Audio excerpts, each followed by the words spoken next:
આજે થઈ ગયું હતું મારે થોડુંક મોડું ઉઠવામાં, એટલે ઉઠીને જલ્દી બ્રશ કરવા, કારણ કે આપણે કારખાને જવાનું હતું આજે. તો જલ્દી બ્રશ કરી લીધું અને આવી ગયા છે પાછા આપણે અરીસા મોઢું લૂછવા ભાઈ. પાછા આવી ગયા છે આપણે અગરબત્તી કરવા, ભગવાનને દર્શન કરીને આવી ગયા છે આપણે સવારનો નાસ્તો કરવા. નાસ્તો કરતો હતો ત્યાં આવી બિલી કે મારે પણ નાસ્તો કરવો, એને ખબર આવ્યું, ખાઈ લીધું ને આપણે આવી ગયા છે પાણી પીવા.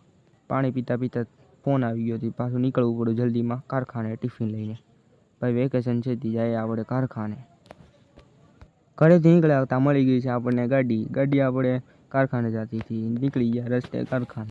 પૂગી ગયા આપણે કારખાને અને ટિફિન લઈને મેલી દીધું એની જગ્યાએ અને લઈ લીધો સ્લોટ. હું તો દળિયાના હીરા ઘઉં છું ભાઈ, તમે કોમેન્ટ કરી દેજો તમે કેવા હીરા ઘઉં. પૂગી ગયા છે, સાંજ પડી ગયા આવતા આવી ગયા છે ઘરે અને નાહી ધોઈને કપડાં બદલાઈને પાછા આવી ગયા છે આપણે અરીસાને સામે.